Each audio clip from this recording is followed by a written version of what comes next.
Hey Waffle Gang, I do hope you are well. My name is Mark and today we're checking out some more relationship stories. If you do love a Reddit story, why not consider hitting that like, that subscribe, maybe that notification bell too, as it all really helps out the channel. And let's dive straight into today's first story. Now today's first story comes from Icy Clouds 456 and it does follow with an update titled, "My family wants me to join them for Christmas after disowning me over 8 years ago." And just a bit of a warning, there is mentions of miscarriage in this story.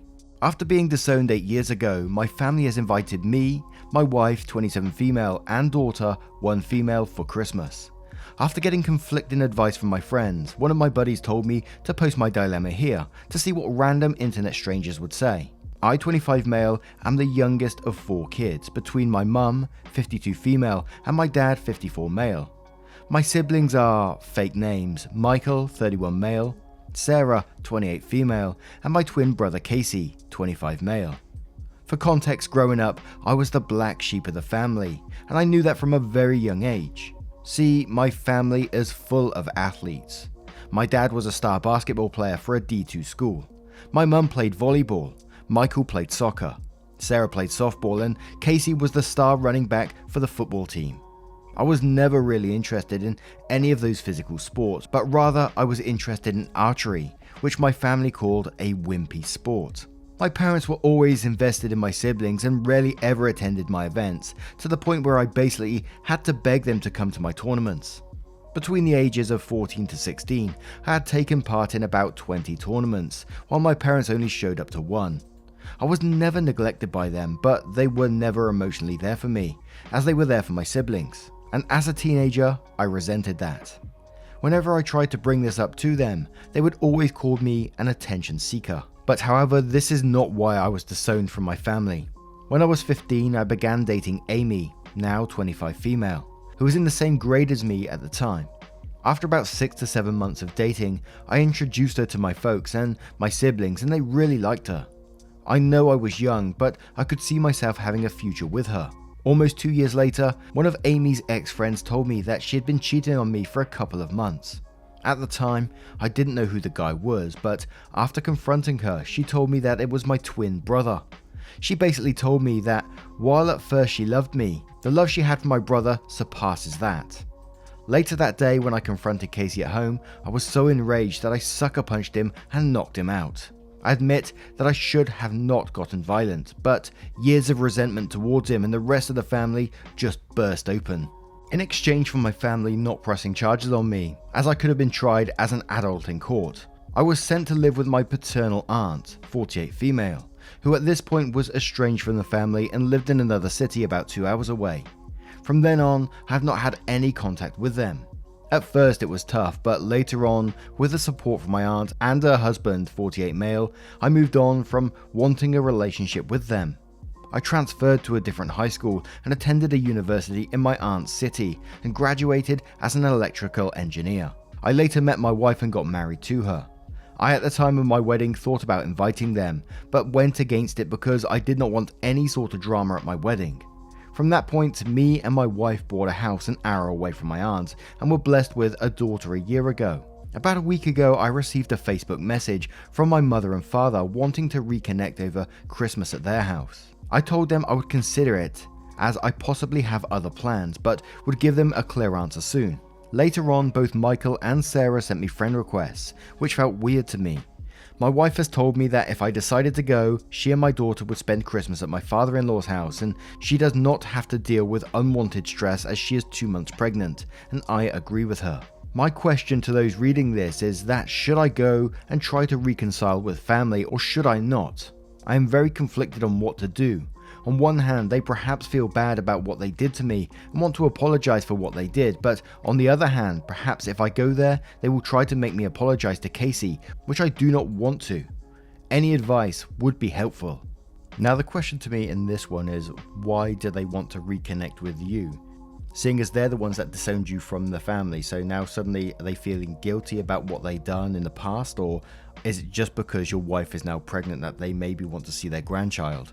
And it almost brings me back to the stories that we used to read on Entitled People, when the family disowns one of the other family members and then eventually wants them to be back part of the family, and because they want an organ or something crazy like that. I hope it doesn't go down that route in the update, but we'll find out in a moment. So we're going to cover a couple of comments first, and then we'll move on to that update.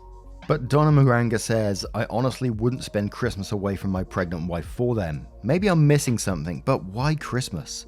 They could have reached out at any time and given you a chance to pick a convenient time, as they're the ones trying to amend things. I don't know, it just seems weird to me. I personally wouldn't go unless you desperately want them back in your life. Paisley Viking says, I think you should go another time. Spend Christmas with your wife and child, visit your family at a less stressful time to see if they have any ulterior motives. It might just be about them wanting to see their grandchildren and not so much about you, which would be hurtful to you.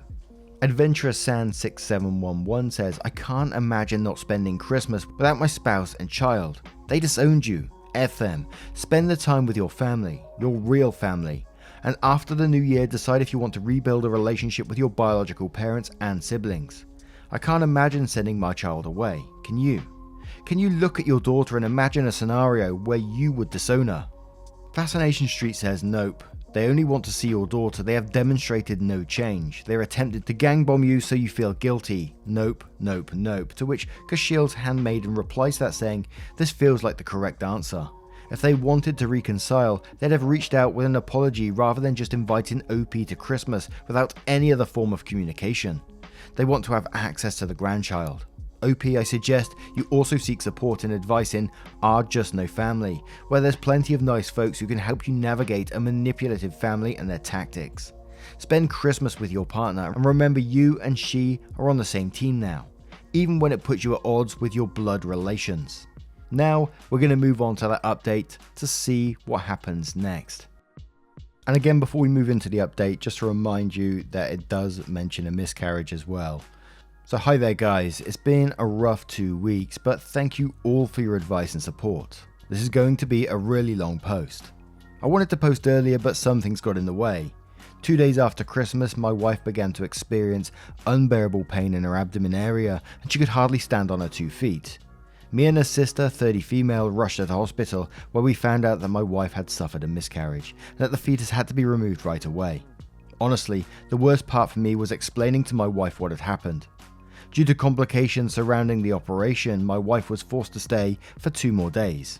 Honestly, I've been trying to stay strong for my wife and my daughter, but honestly I am struggling right now. On to the update of the original post. Most of you commented on the same day I posted, told me to not spend Christmas with them because of the significance of that holiday. I agreed and decided I would spend the rest of the holidays with my wife. They never made time for me, so why should I make time for them? When I text them this, I assumed that they would try to argue with me, but rather they respected my opinion and could not wait to see me after the holidays. I began to do some digging into my family to try to figure out why they have reached out. Michael is a corporate lawyer who works for a major company in my hometown. By looking through his Facebook page, he has 2 daughters and was married to his wife in 2016. Sarah appears to be married to a doctor. She herself 8 years ago was studying to be a nurse, and they have a son together. I have a friend who lives in my hometown and has parents who are friends with my parents. When I asked her about Sarah, she told me that Sarah had divorced her first husband, the one she was dating 8 years ago, after he had committed mail fraud. Casey got married to Amy right after high school, and together they had 2 kids together. I could not exactly figure out what he or his wife does for a living through Facebook, but judging that they bought a big house last year in the midst of a pandemic tells me that they are not really struggling. My dad seems to be going through a midlife crisis, and my mother is really into the wellness community. I then began to list the reasons of why they wanted to possibly reach out to me now. Number 1 is money. Unlikely, because 8 years ago my parents' combined salary was higher than my wife and my salary, and given that my siblings are not struggling financially, makes me think money is not the reason. 2. Organ donation. Could be the case, but seems unlikely, but a Redditor said that it could be that Casey, given he is my twin, would most likely match, and I think is unlikely because he was tagged in Facebook posts skiing just a week before Christmas. 2. Regarding my daughter. They could possibly be reaching out to me to have a relation to my daughter, but I honestly am not sure. My daughter is not the first granddaughter for my parents, so why they want to meet her? They most likely found out my daughter existed because of my wife's Facebook account was public. She has since privated her account. I then contacted my aunt, the estranged one who took me in, informing her about the situation, and she explained to me why they are reaching out to me after all this time. To understand this situation, you need to understand why my aunt was estranged. My paternal grandpa, 79 male, and grandma, 76 female, had 4 children. My dad was the second oldest and my aunt was the third. My aunt after college came out to her parents as bisexual and began dating her girlfriend. My grandparents immediately disowned her and refused to have any contact with her. However, about 4 years ago, my grandpa began to reach out. About a month ago, my grandpa had been asking about me and what I was doing with my life and whether I was married or had kids. My aunt responded by calling my grandpa out for wanting to know about me after he supported Casey for what he did. This is when the whole situation changes. My grandpa told my aunt that because I had cheated on Amy with one of her close friends, I deserved to be estranged. My grandpa is a religious nut, so he looks down on cheating. He had been told by my family that after the friend who I allegedly cheated with confessed to Amy, she went to Casey and Sarah for support and comfort. And when I found out about this, I confronted and brutally attacked Casey and Sarah, while Sarah was the one who tried to break me and Casey apart. I did not lay a finger on her and I did not brutally attack Casey. When my aunt was telling me this, my jaw dropped. I could not believe they hated me so much that they were willing to make up a terrible lie about me and spread it around. My aunt later told Grandpa the full truth on what truly happened, and my aunt told me he was shocked because he always thought Casey was a good kid.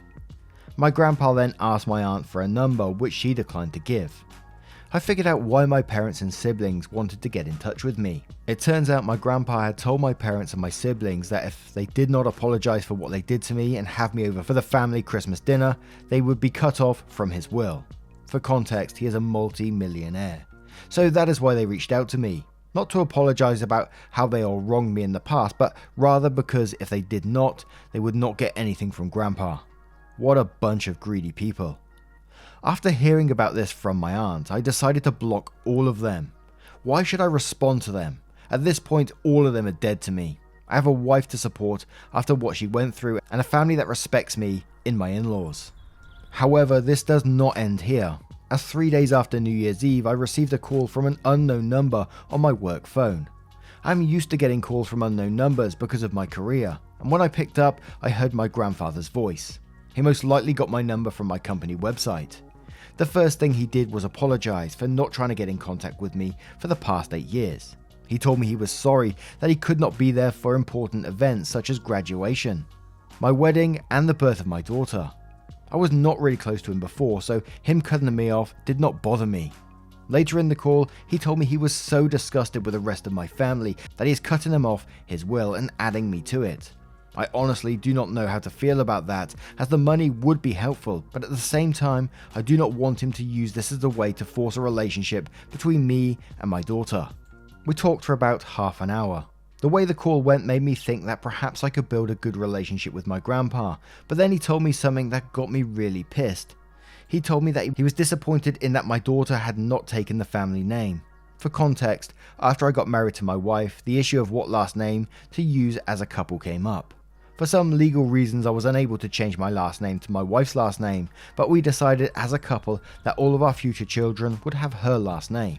I at this point unloaded on my grandpa, calling him a senile old man and many other hurtful things, and told him to never contact me ever again.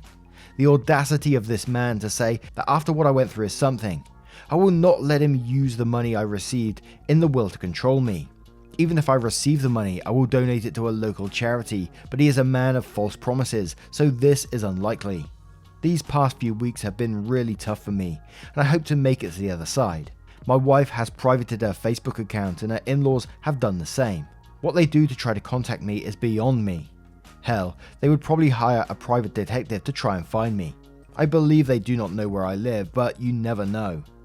I have thought of getting a restraining order, but given that there are lawyers within the family, means getting a restraining order will be hard. I did not really get any time to answer any questions given in my last post before it was deleted for some reason. I will do my best to answer any questions for the next day or two, but after this, I am done using Reddit for a while. Thank you all for your advice, and I wish you all the best in this new year. And it's one of those updates that's incredibly sad, but in some ways we always see as a positive, because OP's discovered what their family is really like, and they're not letting them control them with money. And it's incredibly toxic that the family just wanted to come back in to get their hands on Grandpa's money in the end. And I wonder what Grandpa will do with that money now. No one wants anything to do with it, apparently. Well, apart from that family, they will if they do get their hands on it, but will Grandpa go down that road? I do wonder. And it's one of those situations I would love to be a fly on the wall in that house when they found out, Grandpa's cut them off, just to see their faces. But we'll cover a couple more comments on this update. So, Cisse Vaughn says, I'm so sorry for your loss, OP. I can't begin to imagine the pain you and your wife must be experiencing right now. Your family is just absolutely chock full of some of the worst arseholes I've ever heard of, and the fucking audacity of them is unmatched. They do not deserve any more of your energy. Fuck them all. I really hope they don't pursue you anymore and you can focus on your family at home. Thank you for taking the time to update us, and I will hold your family in the light. Diligent Brick 5023 says it got taken down because it reached its karma limits. Good for you, OP. Money with strings is awful. Hug your wife. I miscarried and it was awful. Love your family and put time, energy and love into those that love you back. You know all of this, but good for you. Wishing you the best. As Santos1234 says, I'm sorry for what you've been through and for the loss of your child. Remember, you have support and a family that loves you. You're wanted and loved by them. Even if your parents and siblings aren't those people, you are not alone. Seek professional support and help for yourself and your wife. It's a lot you've gone through.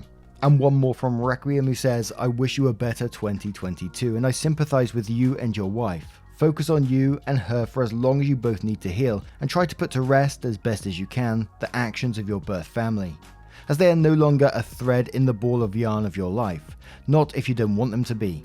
Family is what you make it. You never have to bow down to the people who brought you into this world just because they did. And as much as it goes against the grain of everything we try to tell our children, you do not need to forgive. You do not need to forget. You can just bury them and move on. Time is precious to us. No need to waste any on people who view you as cash and not a person. Your grandfather was trying, in his own way, to reconnect, but as you saw, most likely from the way he's been treated due to his wealth, it was always going to be on his terms. I'm glad you nipped that in the bud. I wish you two well. You seem to have quite the level head on you. Good luck. Now, what do you guys make of this story? How would you react if you was OP in this situation? Being disowned all those years ago and finally finding out that they didn't want to reconnect with you in any way. All they wanted to do is get their hands on like the grandpa's money in this situation. They really wanted nothing to do with you. So, when grandpa did eventually pass away, they'd probably just cast you away once again and disown you. How would you deal with that situation? Anyway, let me know your thoughts on today's stories on the update as well. I would love to hear them if you have a moment of your time to share them. It's always appreciated. Thank you for your love, time, and support towards the channel. It really does mean the world to me and keeps me, producing videos every single day. Thank you so much. Much love, and I hope to see you in the next one. Wake up, get up, stretch my legs, eat some breakfast, milk and eggs, brush my teeth up, wash my face, throw my clothes on, start my day. Wake up, I can smell the smoke from the bacon. Let's go.